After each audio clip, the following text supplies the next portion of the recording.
Greetings, loyal listeners and new recruits. I'm Drew Deach. I'm Travis Newton. And this is GenreVision. Every week, Travis and I review and recommend horror films, action movies, fantasy flicks, sci-fi cinema, and more.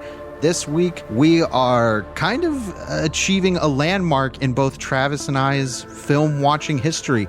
We are watching our very first full-length Jackie Chan movie, and it is Police Story. But first, calls to action. We have our Q&A episode coming out in July, and we got to be honest with you, we need way more questions. So please go to GenreVision.com and you'll see a post there on the homepage for our Q&A episode. You can submit questions through the comments section on that post, or just go to the contact page on GenreVision.com and email them to us.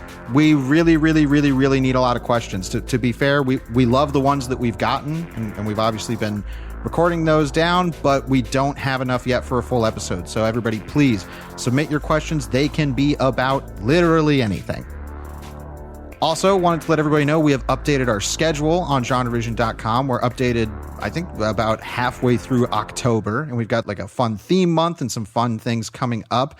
Speaking of that, one of the movies we have on there is a response to a comment from last week's episode on Lawnmower Man vs. Gamer from loyal listener Prigger, who said that because he gave us a review on iTunes, which we're very thankful for, we promised that we would do an Oliver Stone movie for him. So we are, Prigger. You can go on GenreVision.com to the schedule page and check exactly which movie that is. Do we want to tell everybody? Yeah. It's called The Hand. It is one of his early films. He adapted this crazy novel about an artist whose hand gets amputated in an accident and then comes to life and comes after him. The lead is Michael Caine, and the movie looks absolutely wacky, and we're very excited to kick off October with it. Prigger, thank you for that suggestion of doing an Oliver Stone movie. We wanted to do something that would be both surprising and delightful, and I'm pretty delighted by the pictures that I saw earlier today. So yeah, we'll be doing The Hand in October, and go check out that schedule page. We have so many things in store. I'm really looking forward to the next couple of months. Talking about loyal listeners, also loyal listener Eric Johnson sent us a message about asking if we were going to do a full review for Suspiria 2018. Travis had seen it when it came out, and I had not, and I only recently saw it. Well, we actually did discuss Suspiria 2018 on one of our Patreon episodes of More Currently Consuming, where we just kind of do a wrap-up of the month of things that we weren't able to fit into regular episodes on Currently Consuming. And we have made this episode of More Currently Consuming available to everyone. So if you go to patreon.com/GenreVision and you go to the May 2019 episode of More Currently Consuming, you can listen to that for nothing at all. And if you really like what we're doing, please become a subscriber through Patreon. It's just $5 a month, and then you'll get to listen to all the supplemental material from all of our GenreVision podcasts. That's GenreVision, Finflix, Third Time's the Charm. And we're just making more and more stuff over there for the Patreon. So get on it. Well, I think that wraps up our calls to action. And now we can talk about Police Story, which I said at the beginning of the episode. I'm pretty sure this is the first movie of Jackie Chan's that we have seen in total. I've seen clips and pieces of movies throughout my life, but I've never sat down and really watched a Jackie Chan movie. Same here. I have no idea why. No, it was no specific avoidance. I wasn't trying to, avoid Jackie Chan movies, but I feel like we picked the right movie to start with, not necessarily because of the quality of the movie. We'll get into that in the episode, but because Police Story is a very important movie in the evolution of Jackie Chan as a performer, as a star, and as a director. He has the directing credit on this movie. He also sang the end credits song. He did. He's like beyond triple threat. It's like a quintuple threat. Jackie Chan's career up until Police Story, he had found success, and he had done a number of kind of more traditional martial arts movies, and had been able to kind of factor in his particular interest in blending comedy and action into the martial arts. But Police Story was the first time that he had total creative control over the scripting and the choreography, the direction, everything. And Police Story, from what I can gather from my knowledge of later Jackie Chan movies, this kind of seems like the Rosetta Stone of what a Jackie Chan movie is. Yeah, and it's probably the best indication of what this man's capable of, or what he was capable of. But the guy really makes himself the star of the movie in every aspect, but it never ever feels like a vanity movie. It really just feels like the guy had a distinct creative vision of a movie he wanted to make and certain stunts he wanted to pull off, and he fucking did it. And the movie is astounding for that reason alone. But in execution, it also, I think, sets itself apart as one of the formative 80s Hong Kong action pictures. Something that would go on to inform what John Woo did and would go on to inform what happened in Western cinema as well. Well, I think what I find so interesting about Police Story from a martial arts cinema perspective is that if you asked people, like kind of in the earlier days of martial arts cinema, I think your definition of it would immediately go to Bruce Lee and chop socky and usually period pieces. Those were kind of staples for the genre. And Police Story kind of eschews all that. Right.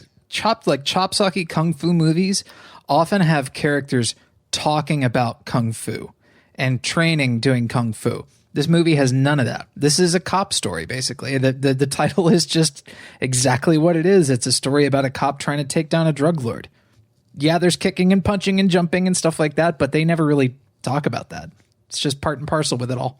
And I'm sure we'll talk about specific moments like that, but overall, I think another important thing that distinguishes this from the norm of martial arts cinema at the time is that this is, like you're saying, it's not only disregarding martial arts as kind of an art form to be discussed and lavished upon.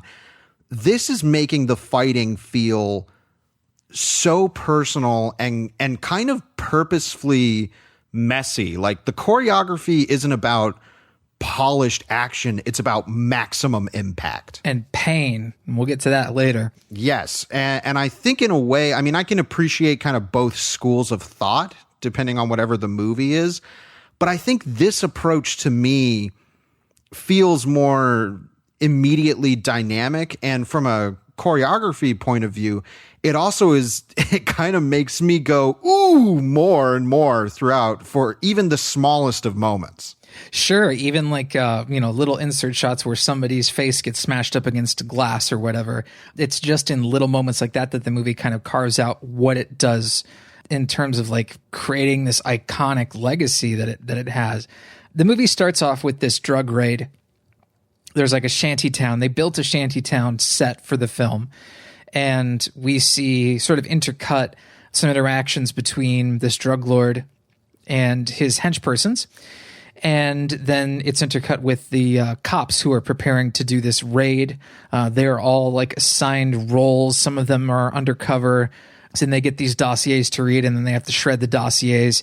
And then all the cops show up early one morning to do this raid. And early on in the raid, while a couple of cops are still undercover, their cover is blown. They're discovered by this secretary who works for the drug lord. Her name is Selena Fong, played by Bridget Lin in the movie. And she has the most awesome sunglasses on. Her costumes throughout the movie are like awesome. Well, I love the kind of the day fashion and aesthetic of the movie. And this opening, what surprised me about this opening was like, okay, well, I know Jackie Chan enough from pop culture to figure, okay, it's going to be a lot of, very physical stunt work and blending comedy with action. What I did not expect from this opening action sequence is incredibly large practical action set pieces, because eventually their cover gets blown and they have these big shootouts. And there's a couple fun moments during that where, one of the cops turns a corner and shoots a mirror that where he sees his reflection in it because he thinks it's somebody else. A couple people get shot and fall off of roofs. Yeah. They actually have a little dramatic stuff out of that too. Like that guy who shoots the mirror because he's so freaked out. They actually use that as a character building moment for Jackie Chan's character Kakui, Kakui basically is taking a look at this detective who is so scared to shoot anything and is guiding him through these interactions with or guiding him through this shootout with these drug lords. They take it pretty far. They make that guy pee himself. Yeah. Does he disappear from the movie after that point? I think he shows back up at the ending.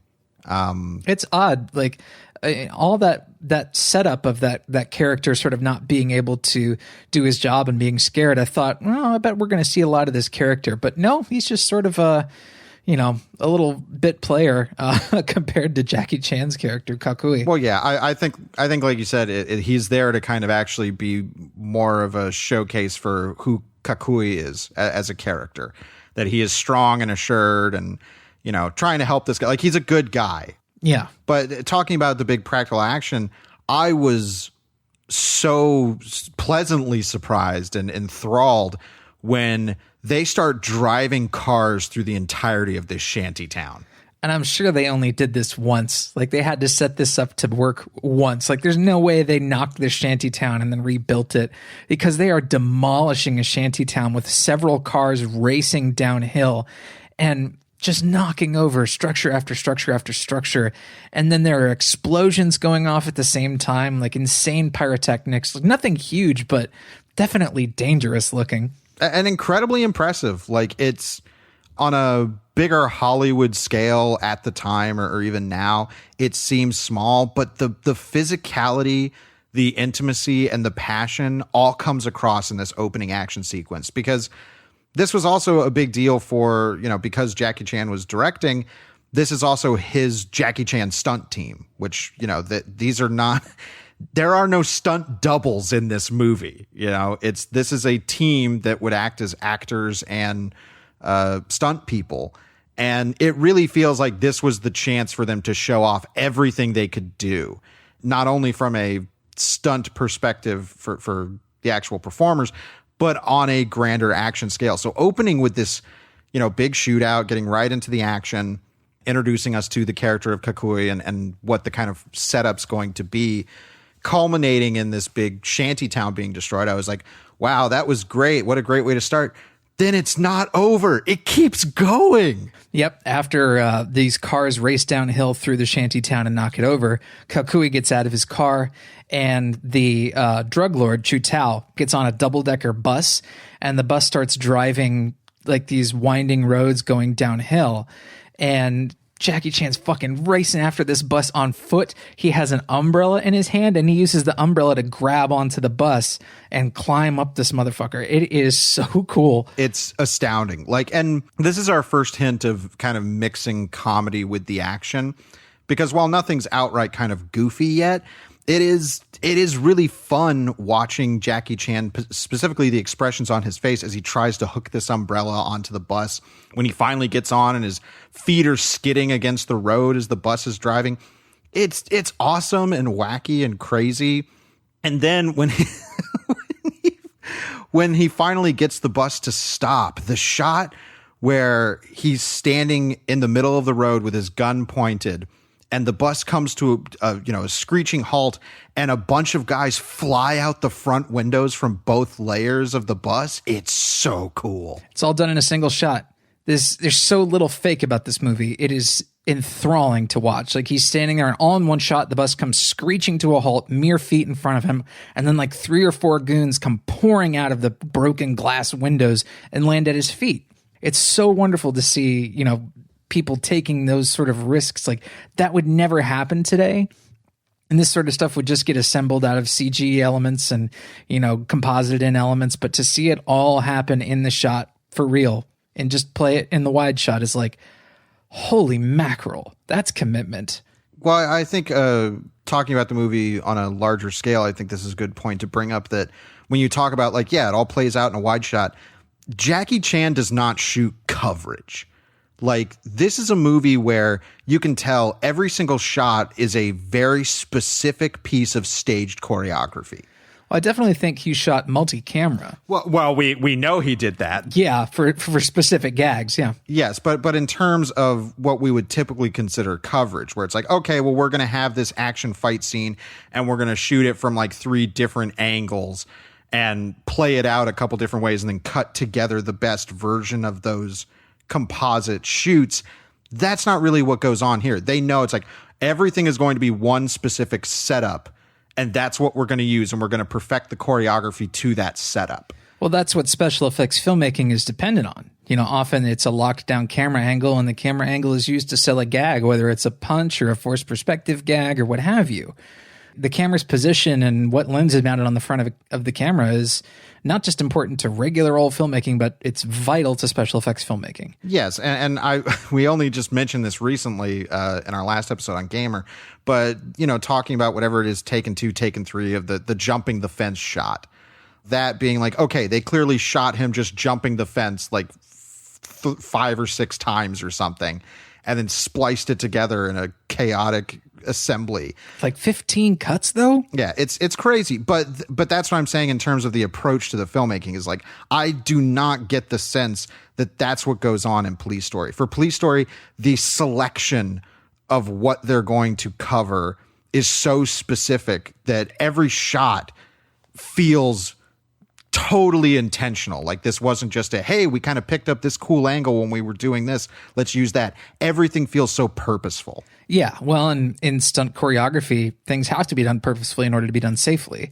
Was this done safely? Not by contemporary standards. Certainly not. No. I mean, they don't have insurance coverage, and they don't, at this time. And well, it's like, how many hospital visits did Jackie Chan have to do while he was directing and starring in this movie? Right. So, God damn. But, and I'm not advocating, and I can speak for Travis too. It's like, we're not advocating for that to be the standard. No, but there are ways to make movies and action feel more visceral and dangerous. And this is a model of taking a look at, like, why does this feel dangerous?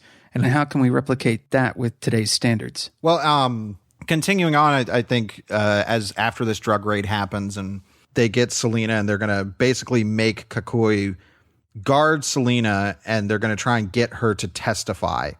And she's not going to testify at first, but they're pretty much Kakui's going to work some magic and get her to testify. And this is where the other big element of the movie comes into play, and that's comedy.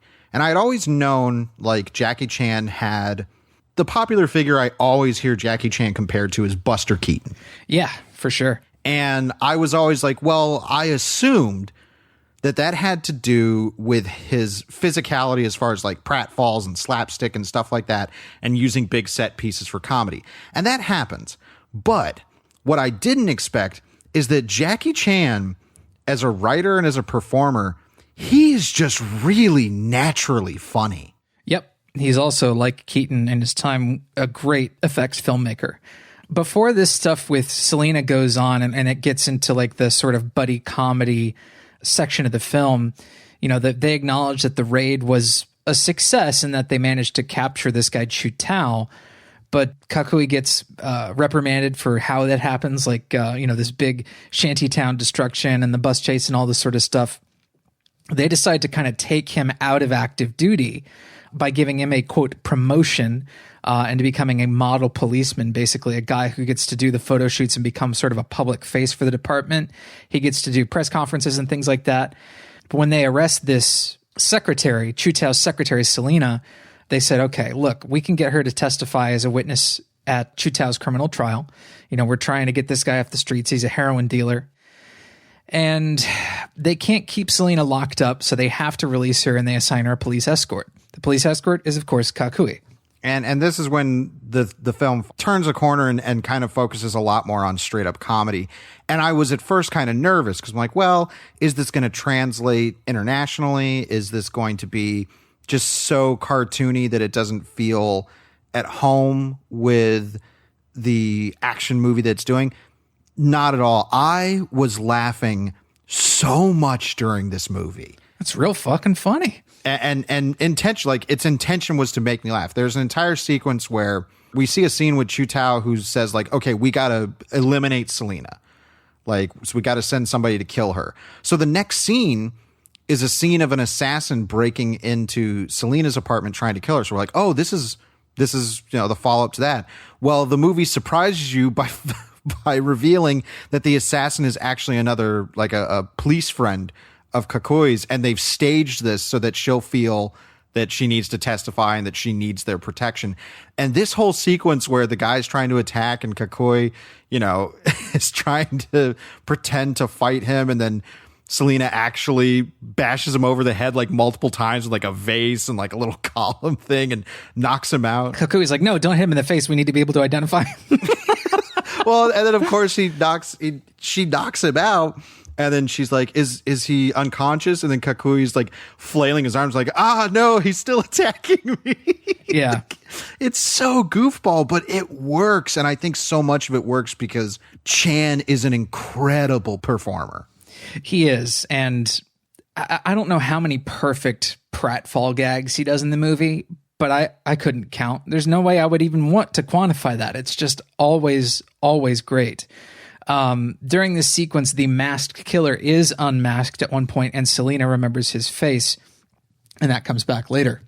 So the police are cutting her a pretty good deal here. Even if they have sent a fake masked killer to her apartment, they have dropped all of her charges. So they're doing everything they can to try to win her over and make her believe that Chu Tao will turn on her. The assassin is just another effort to make her believe that Chu Tao wants her dead. So after this whole masked killer in Selena's apartment thing, they go to Kakui's apartment. And Kakui has completely forgotten that it is his birthday because he is a doofus.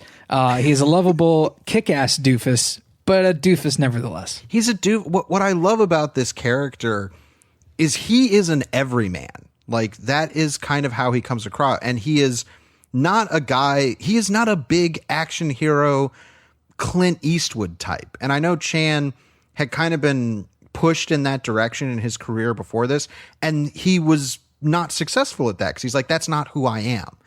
And Kakui as a character, it just feels, I feel in a way, Jackie Chan the person and Kakui the character kind of became one as a public persona.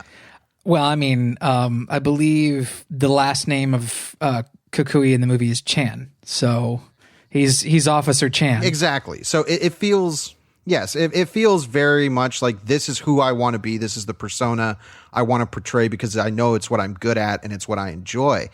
And this whole sequence in the apartment when, oh no, there's a surprise birthday party and he freaks out and almost shoots everybody, dives under a couch, but then everybody leaves. And then his girlfriend, he's like bad mouthing a bunch. I love how much he lies and like makes up a whole bunch of stories to make himself sound great or anything. And there's this whole extended sequence where his girlfriend is in the apartment, but he doesn't realize it.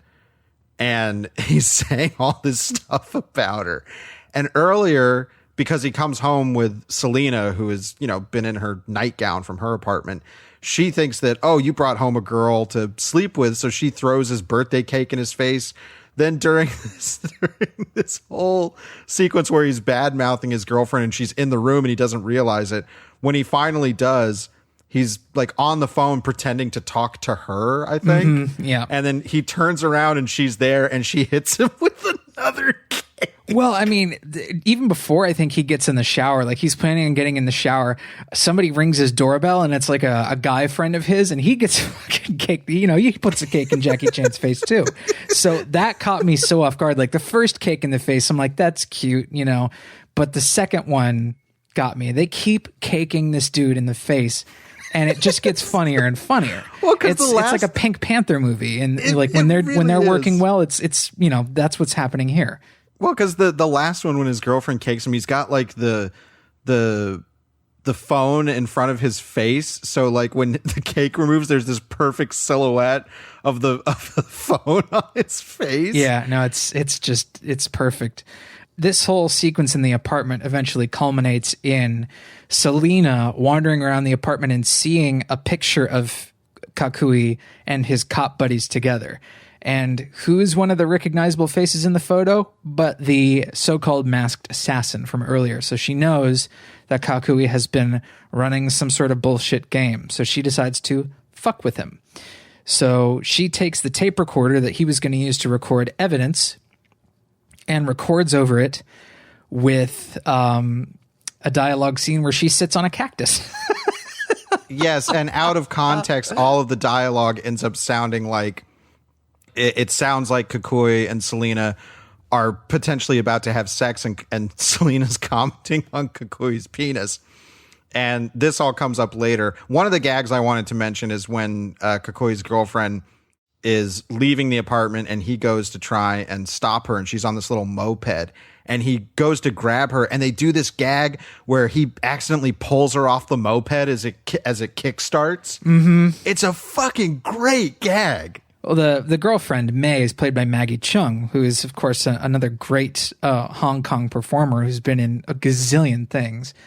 She does, I think, most of her stunts in the movie, if not all of her own stunts in the movie. And some of it, like, she takes some really hard falls. Like, all the stuff with the scooter she's on, like, they get that in wider shots than you would expect. So that's, like, all her. Well, I'm fairly certain there are no stunt doubles in this movie, and that adds to why they can do these things in, kind of longer takes, and they can get everything in one wide shot, because it's like we don't have to worry about masking who's who because the performers are doing their own stunts. Right. There's no cutaways to reaction shots from the star. Right. Or there's really no attempt to hide anybody's face during a stunt. Mm-hmm. And this is a big deal.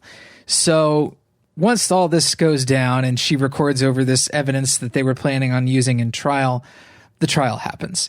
And this trial scene is fucking wacky. It feels straight out of like a Phoenix Wright video game. Yes. Also, I object. Well, they say I object in English, so and they say it a lot. So it's just everybody is objecting all the time, which is not exactly. It's not really how court works.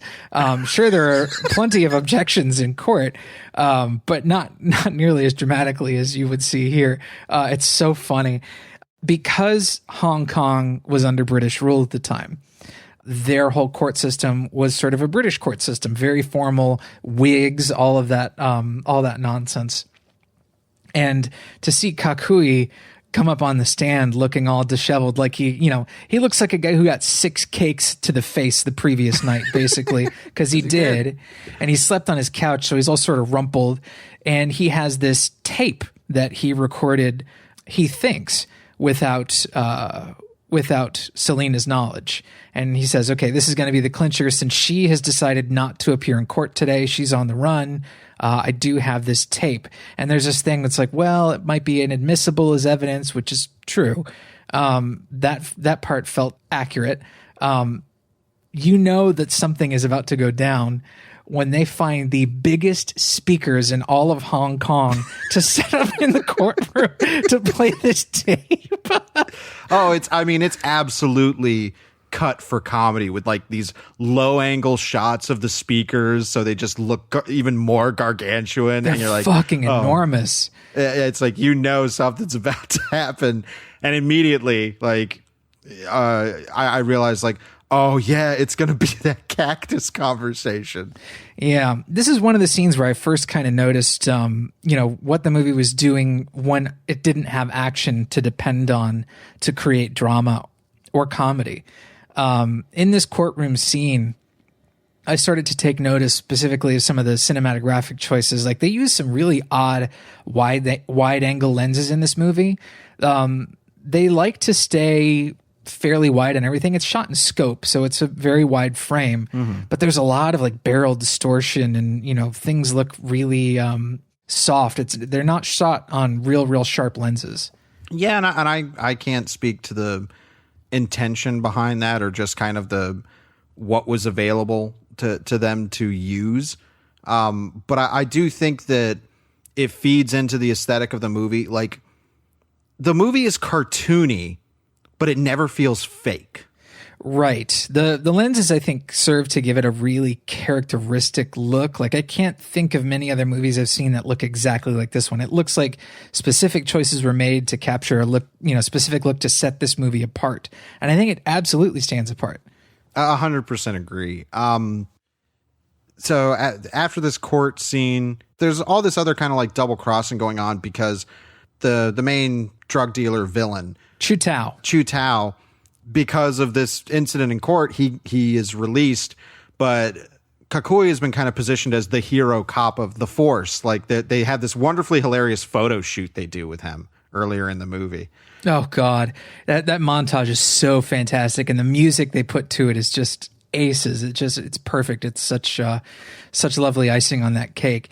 But basically, it's, you know, at this point, a pretty common template for police movies. The system does not allow the hero to capture the villain by normal means. So the hero has to work outside the system to capture the villain. Well, he's forced by that because Chutao then decides, like, okay, we're going to frame Kakui and, you know, kind of get him, you know, just more than take him down a peg. We're going to frame him for a murder. Right. And then this becomes kind of the third act drama, because all throughout the movie, Kakui has been very, you know, determined, but he's still affable and lovable and very funny. Like, there's a whole sequence where the brake on his car isn't working while he's talking to his girlfriend. Yeah, no, that's great. Also, after the whole bullshit happens at the trial where the wrong tape plays, they send him as punishment to a rural police station. And like, he steps in cow shit in the way. He gets left alone in the rural police station, and the phones are ringing off the hook, and he keeps mixing up which phone calls to go. I mean, it's a very classic comedy guy. I mean, like, when he comes back to Buster Keaton, when he's got all the phones cords stretched across the room and can't figure out which phone goes where. And then the scene goes absolutely nuts with all these weird jokes about, like, wives getting beaten and people getting raped and having abortions and a guy with a lost cow. It is a really wacky scene. It's nuts. And even within this, there is great stunt work done where Jackie is, you know, balancing some of the phones, the receivers on his foot. He's like kicking a pencil up into the air and catching it. He then later, all this time, is also trying to cook some ramen to eat. Mm-hmm. And but has no chopsticks. He has no chopsticks, so he ends up using two pencils, and he erases them a little bit, you know, to get some of the shavings off. And then he goes and eats the ramen, and after he's eaten it, he notices that the eraser heads are gone. This is the kind of movie it is. This is not a straight action movie. This is for sure, in my opinion, an action comedy. Oh, 100%. Yeah. So this kind of stuff brings us back to the dramatic core of the movie, which is now Kakui at the end of his rope. Like, he becomes pretty unhinged. Like, after he's framed by Kakui's comrades, like it turns out one of Kakui's comrades was a double crosser and was working for Chutao, but the Chutao gang double crosses that dude back and shoots him with Kakui's gun. So now Kakui has been framed for being a cop killer. They try to arrest Kakui. His police chief, this guy named Lee, who seems oddly young for being a police chief, you know, knows that Kakui isn't the kind of guy to do this thing, but he pretty much has to arrest him on a technicality. But that frustrates Kakui because all along, like, the system has been letting people like Selena and Chutao go free. And what, he's going to get locked up? No, fuck that.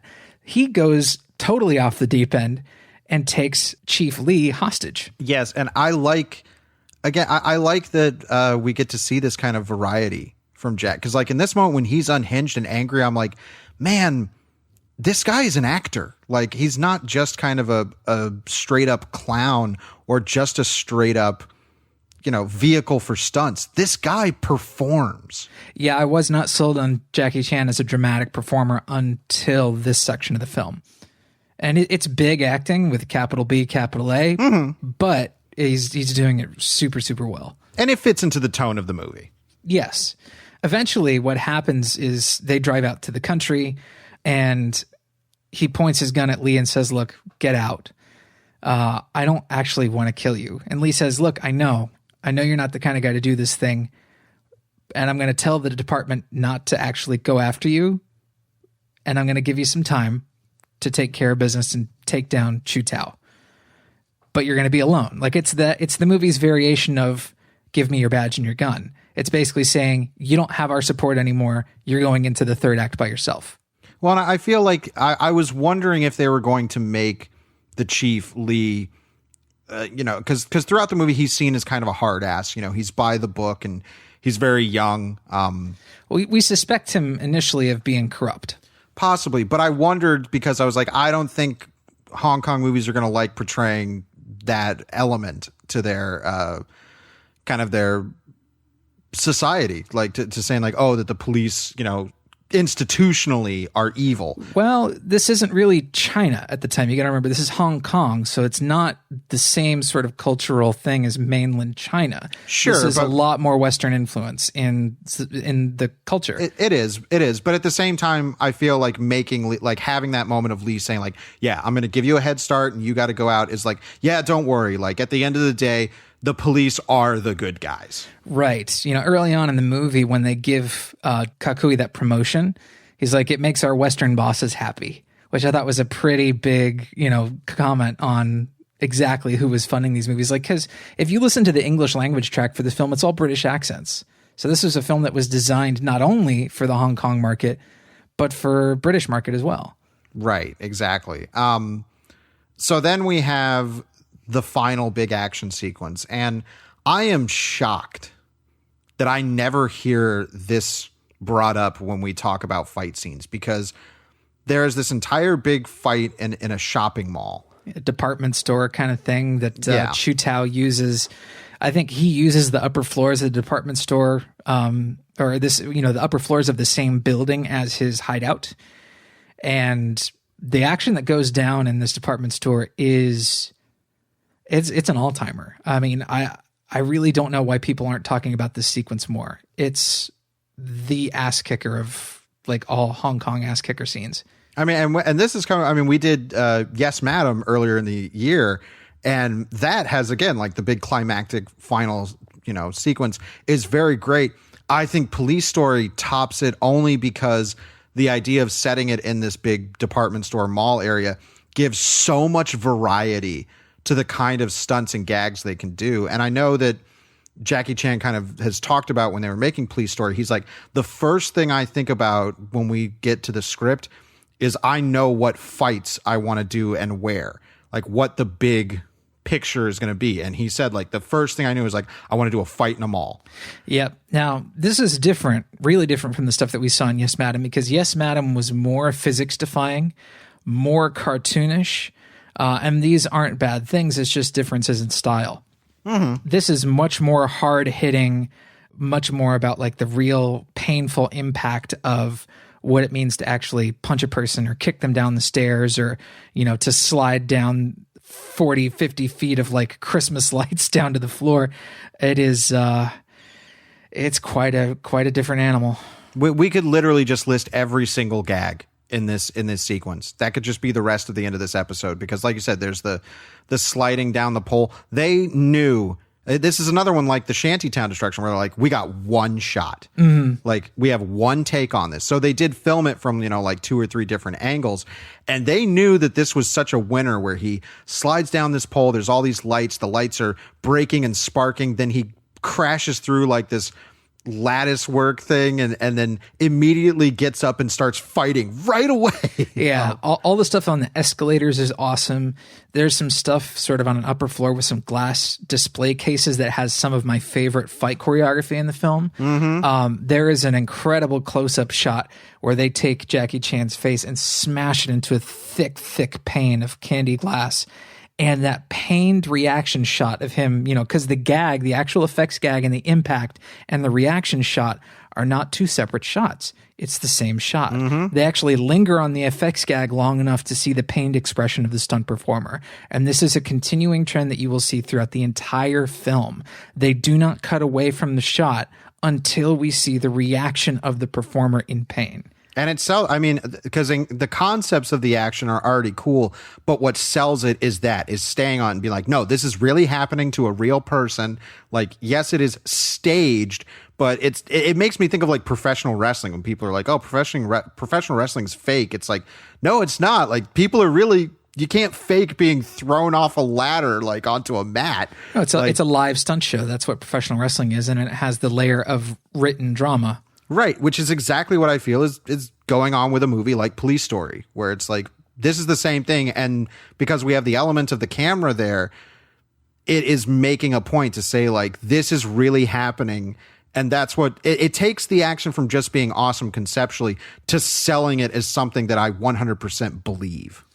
Well, I mean, it's so believable because that the reaction of everybody is just so real. I mean, when people fall down and get hurt in this movie, you do feel that they are hurt. And they really did get hurt. I mean, this production put a ton of people in the hospital. There was a stunt that Jackie Chan completed and did not fall correctly, and he stopped breathing, and they brought him to the hospital. This movie damn near killed him. Well, and Chan clearly knew that this was a valuable selling point beyond just kind of a marquee, you know, like a tagline, like, yeah, this, see the stunts, because the movie ends with behind the scenes footage. And this had been done before in other martial arts films where they would show stunts, or usually bloopers, like another Jackie Chan, one of his entries into his original foray into Hollywood was Cannonball Run, and bloopers at the end of that movie. But because Police Story wasn't quite as focused on what people would consider bloopers, this was more about, I'm going to show you just how real these things were that we did. That's right. And it actually improves the film even more to see that sort of making of B-roll at the end of the film. It really proves that the commitment was there, and that, you know, you can trust what you see in this movie to be somebody doing something for real. That counts for a lot, particularly now when people just assume that it had to be safe. Oh, that's fake. That did it. Honey, that's just ketchup. That's just corn syrup. Don't worry about that. Everything's green screen. Everything's, you know, they fell on a mat, that kind of stuff. No, this is one of the things where they did as much as they could for real. Is that a stupid decision for their health? Probably. You know, look at what's happened to the Jackass guys. You know, they're cut up and scarred up, and not all of them are living. It's a lifestyle choice for sure, but the commitment to making it so impactful, and to be one of the few stunt teams that really does this, I would say perfectly. You know, it's not a word I like to throw around so much, but I mean, so much of the work here is just, it creates a perfect product. It's totally unique. Like, it totally belongs in the Criterion Collection. It just got a gorgeous 4K restoration along with the sequel, which we'll be doing in a month, something like that. Mm-hmm. So if you haven't seen Police Story, I really can't think of any reason for you not to see it. This is a really crucial experience, I think, if you're watching action cinema today, because the medium has just changed so much that I think this really brings it into sharp relief just how much it's changed. Well, even if I was just to remove the action element of Police Story, which is obviously impossible, but narratively, it may be simple, but it works. The ending in which Jackie, you know, gets to punch both Chu Tao and his horrible sniveling lawyer, it's great. And they know it's like, this is the emotion we want you to leave on. It's like, yeah, he won. He got to, even if they get out of, you know, this horrible scenario, the good guy got to punch the bad guys in their stupid faces and make them fall through a, you know, glass display. Right. It leaves you on the highest cheerable note. But also it has an element of darkness where we see we see Kakui gradually over the course of the film becoming sort of a darker, more stressed out guy. You know, he's this intense goofball in the beginning of the film, but as soon as, you know, they try to set him up, and, you know, as the police department doesn't really have his back as much as they did, he kind of, you know, has a nothing to lose mentality going into this final fight against Chu Tao.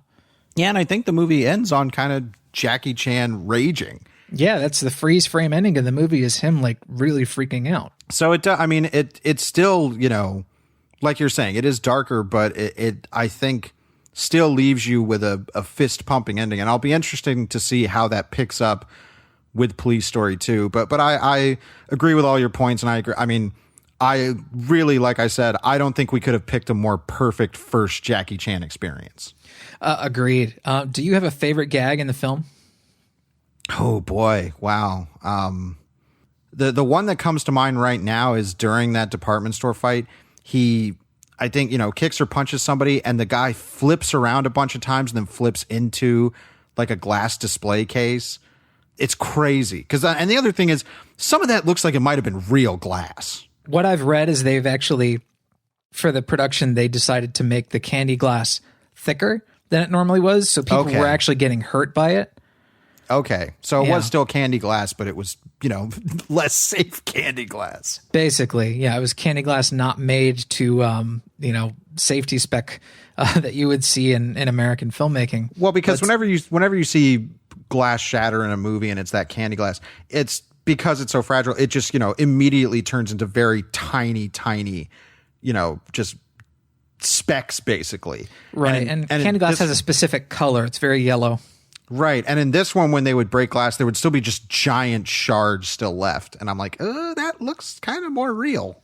Yeah, well, I mean, the whole glass smash thing at the end, is critical. They need those big jagged pieces because that's what Kakui is going to kill Chu Tao with. Mm-hmm. So that moment when they do the big gag, big B, big G in the movie, when he slides down that pole with all those Christmas lights, and they show it 3 times in a row from different angles, the sheer balls of everybody involved in the film to do that gag. I was flabbergasted. Like the first time I actually, I'd seen this gag in like an animated GIF on Reddit a whole bunch of times. Wow. But when you see it in context, it is breathtaking. And the third time they show it, it's hilarious because you can really, at that point, you really can't believe that they're doing it 3 times, but also you can't believe your eyes. It's just so incredible to see. Well, and like I said, my favorite thing about that, because it is an astonishing jaw-dropping gag, is that when he hits the ground, he immediately gets up. It's like it would be so easy for him to, just keep laying there and let everybody revel in the stunt. But him getting up and immediately starting to punch another guy, I'm like, this is classic. And then there's the end credits song sung by Jackie Chan. So Police Story, amazing. Like I this was a complete blind side. Like I didn't expect it to be bad at all, but this has got to be now one of my all-time favorite martial arts movies. Well, those John Woo movies, for instance, we did Killer and Hard Boiled. They have rough edges on them. They are weird movies that, from multiple accounts I've heard, were sort of written on set. Like they didn't have a really solid script going. You feel the exact opposite in Police Story. There's a lot more polish to Police Story. As a result, it's a lot less weird and a lot less convoluted. But one of the things that this was kind of noted for, is that they wrote this movie. All the dialogue obviously is in Cantonese, but in a lot of Cantonese language films, they're completely overdubbed later on. Like they're not really making a point of recording audio on set. Mm-hmm. As a matter of fact, I think Super Cop, which is Police Story 3, was the very first sync sound movie, Hong Kong movie that Jackie Chan had done. Oh, okay. But in this one, they actually make an effort to have the dialogue that is being said on camera get re-recorded and have that be the real dialogue the characters are speaking. Like in Yes, Madam, the movie is full of people just like saying whatever, blah, blah, blah, blah, blah, blah, blah. And then they dub the dialogue in later. Same with the John Woo movies. Yeah, so I mean, Police Story, this is absolutely, like we said, I know it's a cornerstone for certain martial arts and action fans, but I really feel like this needs to be one that gets brought up continuously in conversation, if just for that final fight sequence. But if you were going to pick a movie to pair with Police Story, or as a substitute, if you're insane, you would go to the shelf. And we always want to recommend our loyal listeners to submit their own shelf picks at GenreVision.com by commenting on the post for this episode. And I'm actually going to jump out in front first. And my shelf pick, it's funny because you kind of brought this up in the conversation, is Jackass number 2. I just rewatched that. Yeah, well, this has always been my favorite of all the Jackass movies. It's the best. I think just the diversity of the stunts, the kind of stunts they're doing. And this is obviously, Jackass was a very popular show. They had the movie. It was a huge success. So number 2, they were kind of given carte blanche. Like they were really free to expand their budget for stunts and to do a whole lot of stuff. So much so that this was the first time that they were like, we shot so much movie that we had to release another, their Jackass 2.5. And there's even stuff in that I really love. Oh yeah. I have the Jackass 2 DVD, and there's basically an entire other movie of extended bits on that disc. Mm-hmm. Yeah. It's incredible. The rocket gag is so scary where they try to send Johnny Knoxville on a fucking literal like cartoon style rocket out over a lake, and the rocket blows up on the launch pad. Well, and they show, like, he's like, look, there's something shoots out of the rocket. And he's like, if that had been 6 inches to the right, that would have been a wrap on old Knoxville. Mm-hmm. But there's so many things. I'm pretty sure that one has it's like the fire hose rodeo. Yeah. Dave England gets really hurt doing that. He smashes his ass really, really hard into like a rocky, muddy ground. When he comes up, just like, oh my ass. I feel bad for him because he's in such obvious pain, but they cut to a close up of his like the clear vinyl suit he was in. He's like just bleeding from huge scrapes on his butt. Poor guy. Just a bloody, muddy ass. Like, yeah, it's great. And the reason is it's like, it is this blend of, it's not what we would think of as action, but this practical stunt work and comedy. And yes, it's incredibly juvenile and gross out, but I don't think we'll ever see somebody like Jackie Chan ever again in cinema. It's something so specific and something that he kind of mastered. But the Jackass guys they come the closest for me. Yeah. And then one of my favorite gags that they've ever done is in Jackass 2. It's a really subtle gag. Nobody gets hurt doing it, but it's hilarious. And that's the Valentine on the wall. And it's because it's perfect social engineering. Like, that gag is so perfectly designed because the shape of the heart on the wall means that, of course, the text has to get smaller and smaller and smaller. So their faces are going to get closer and closer and closer. And then the fucking boxing glove on the pneumatic ram comes out and goes boom right in their face. It's so good every time. I love that gag because it goes on for longer than you expect. Like, they get more and more people than you would think. Oh, yeah. And then it culminates with them getting Wee Man to go up to it. And they have a chair placed right there. And I like how Bam says, why would there be a chair in the hallway? It's so good. So, I mean, I'm sure people have their tolerance level with those kind of movies, but I really think Jackass number 2 is one of my favorite comedies. Like, it's pretty good, and it's gotten some critical acclaim from people whose critical acclaim is actually worth something. So there you have it. Well, I remember when the first movie came out, I think it was Ebert and Roper. Like, Ebert was like, he's like, this is one of the most incredible theatrical experiences I've had with an audience. And because I remember him specifically bringing up in the first one, and it is the worst one, where he's like, the thing that got the biggest reaction was when they do the self-inflicted paper cuts. Yeah, that's bad. That's very bad. Yeah, and it's so like, so he's like, it's not a big thing, but it's like, it's effective. So yeah, Jackass number 2, if you're only going to, I mean, I'll watch any of those movies, but if you're only going to watch one, Jackass number 2. Third one's pretty good too. That gag, the high five they did where they made Danger Aaron and carry that big tray of soup. It's a tray of soup. Yeah. I mean, they're all winners to me, so you can't go wrong. But number 2 is just my personal favorite. How about you, Travis? What are you going to pull off the shelf? Well, this is sort of a basic pick, and I know everybody's already seen this movie, but I'd like people to rewatch this movie. The next time they decide to rewatch this movie, I want them to rewatch it for a very specific thing.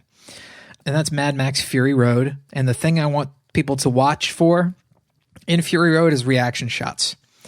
Fury Road is a masterclass on how to put reaction shots into action sequences and to make the reaction shots actually amplify the action and mean something. Mad Max Fury Road is one of the best edited movies of the last probably 20 years. And I say edited because it takes a supremely great editor to know what shot to put where and when and why. And for how long. And for how long, of course.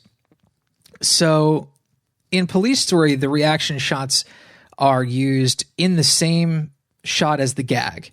You know, in a stunt gag in Police Story, somebody gets kicked or punched or, they fall or what have you. And in the same shot, after the impact, you see them writhing on the ground or clutching their chest or grimacing. And you don't really get a whole lot of that in Mad Max Fury Road because obviously you can't have film stars Tom Hardy or Charlize Theron or whoever fall from a great height or be involved in a car crash and then, picture their face as they're writhing in pain. These things don't happen anymore. But what Fury Road managed to do is to make its action feel just as dangerous while still using incredible stunts and stunt doubles and not putting their principal actors in harm in the ways that they are in Police Story. And those reaction shots really serve to make the human drama in the action feel dangerous. You really do feel in the moment as this could be it. They could bite it in the next shot. That's a good point. And I was struck by so many action movies, so many contemporary action movies where the action stars, or their CG stunt doubles more appropriately, are just doing cool things like smashing through walls or driving cars in cool ways. And I don't ever really feel like they're being in danger. We're just watching them do cool shit. But I didn't ever feel like their lives were in danger. And Fury Road does that well. You feel that in Police Story. It's very, very tangible in every single frame of action, just how dangerous it is, because it was literally incredibly dangerous to film. Mad Max, not as dangerous in those sort of physical stunts, but it feels just as dangerous for different reasons. And the reaction shots are one of those reasons. Oh, hey, now you all have another excuse to rewatch one of the best movies of our lifetime. So let's wrap up with some currently consuming. Nom, nom, nom, nom, nom. Travis, what's been on your plate? There was a Mads Mikkelsen movie that came out earlier this year called Arctic. It's not the other Mads Mikkelsen movie that came out earlier this year called Polar. Those are two different movies. Arctic is a story about, I believe he's an airline employee or somebody who does aeronautical stuff. He gets stranded in the Arctic. We don't really find out how he gets stranded in the Arctic. But somewhere in the Arctic Circle, this guy played by Mads Mikkelsen is surviving. And he has this crashed plane. He goes out with a beacon that has like a dynamo crank on it so that he can go to a certain high point in this camp that he has and get up on there and crank the signal for a certain time during the day. And he lives on a very rigid schedule. And then one day a helicopter comes close and he's like, holy shit, I'm rescued. Helicopter crashes. And inside the helicopter, there are two people, one of whom, the pilot, is immediately dead. The other person is a woman whom he decides to, make sure that she can get stitched up and survive. But only trouble is they don't really speak the same language. The rest of the movie is a very, very bare bones survival story about him deciding, if I stay at this camp any longer, I will not get rescued. So he has to take himself and this injured woman and trudge up the mountains through the Arctic to find a place where he will be more likely to be rescued. And it is so minimal, and there is so little dialogue in the film, but Mads Mikkelsen's performance is A+. I mean, awesome stuff, that it absolutely merits a recommendation. You should absolutely see it if you like Mads Mikkelsen, if you like survival movies like The Grey or anything like that. This is not as intense or sort of bro-y as The Grey, but it has elements of that you will absolutely like if that's your shit. So I recommend Arctic. I recommend it pretty highly. Okay. Yeah, I really haven't heard much about it, so you're kind of the first the first opinion that I've really heard on this. I didn't even know what it was about, so. Well, now you know, and knowing's half the battle. You can get that on all your VOD platforms right now. Anyway, what, sir, have you been currently consuming? Just one thing to talk about this week. I saw Booksmart. This is the Olivia Wilde directed teen comedy. Many people are calling it Superbad, but for girls, which I think is really kind of dismissive. Sounds reductive. Yeah, it's a really easy way to sell it to a certain audience. And there's been a lot of, huffing and puffing about this movie and its box office performance and all these kind of things. And I'm just so don't care about that. I just cared about, well, people are saying this movie is really, really great, that it's, an all-timer comedy and all these kind of things. I was like, I do want to see this. I saw the trailer in theaters and was like, yeah, that looks fun and funny. And I saw it and it's really good. Like it is fun and funny. And I think it will be, you'll see it crop up on so many hastily put together listicles about teen comedies, the best teen comedies ever. Is it like one of the best movies that I'll probably see this year, maybe-ish. I think that has more to do with Olivia Wilde as a director than necessarily what the movie is, because the basic premise is simple and accessible, but nothing too fancy. It's two girls who are about to graduate. It's their last day of school, and graduation's tomorrow. And they realize that they, pretty much put off doing any kind of fun teenage stuff in order to study really hard and get into good colleges. And when they realize that all of the people who they thought were slackers and losers and stuff like that are also going to good colleges, they're like, shit, we didn't, they got to have fun and party and we put all that off. So we want to try and get to this one party. And the majority of the movie is them trying to get to this one big party that everybody's going to, and kind of the mishaps and shenanigans they get into along the way. And all of that's really fun. Pretty easy to draw the Superbad comparisons based on that premise. Right, exactly. And because it's like, okay, it's two lead comedic actors, one's, and they're playing very classic comedy archetype characters. Mm-hmm. Well, one of them is Jonah Hill's sister. Right. So all of this, it's like, okay, I see why. And there's a whole lot of, very modern kind of identity roles. It's like the school they go to, I'm like, is school really like this now? Because this seems like, and I'm not saying this dismissively, it's like, it seems like this is the future liberals want kind of school. Yeah, I kind of got that impression from the trailer as well. Like, the trailer is not at all, trying to hide that it's a very, very liberal movie. Yes. And that's, I don't really have a problem with that, because it's not what the movie's about. Like, it's kind of flavoring, which does make it feel kind of a little just, this is what we want to do, because yay, diversity. Sure. And that's fine. Does it feel like it's pandering, though? A bit. Okay. I think a little bit, but it's also like, hey, it's just because you don't get to see these same typical teen comedy beats done, but through, a queer perspective or a female perspective. And it's like, okay, cool. That's fine. Like, they're clearly beats that have worked for movies before, and they will work for this, and they do. So what does Booksmart do to stand out? Well, Booksmart does to stand out is two different things. Is one, the movie ends up being a pretty good argument about friendship and people's futures and stuff like that. I won't spoil why. But two, Olivia Wilde is a director. She does a couple things in this movie. And like, I think it's in the trailer where it's like, oh, there's a big stop motion sequence where they hallucinate that they're dolls. That's not even the thing that I was the most interested in. It's the way she decides to shoot certain scenes. In particular, a scene where two characters are having an argument at a party, and in the background, you see everybody in the party and they're out of focus. And it's this one long take that, shifts back and forth between the two of them. And as their argument gets bigger and louder, you start to see everybody out of focus in the background start to pay attention to them. And slowly little lights show up in the background out of focus, because you're like, oh, people are taking out their phones and recording them. And the way that played out, I was like, woo, this is really cool. Like, this is a really cool way of playing out a very stock scene of the friends end up, finally having their big argument. Sure. But it played out in a very cinematic, different way. And in the moment captured like, oh yeah, this feels modern and of today. Like, that if this was happening, something that we don't see in movies, from previous years, is that if they were doing this at a party, people would pull out their phones and start recording it.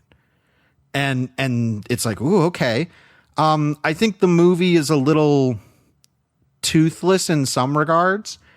I think it wants, everybody at the end of the day to be friends and be happy. And even though everybody gives each other shit, everybody's on each other's side. Which I'm like, again, is that what high school's like today? Because that's not what I remember.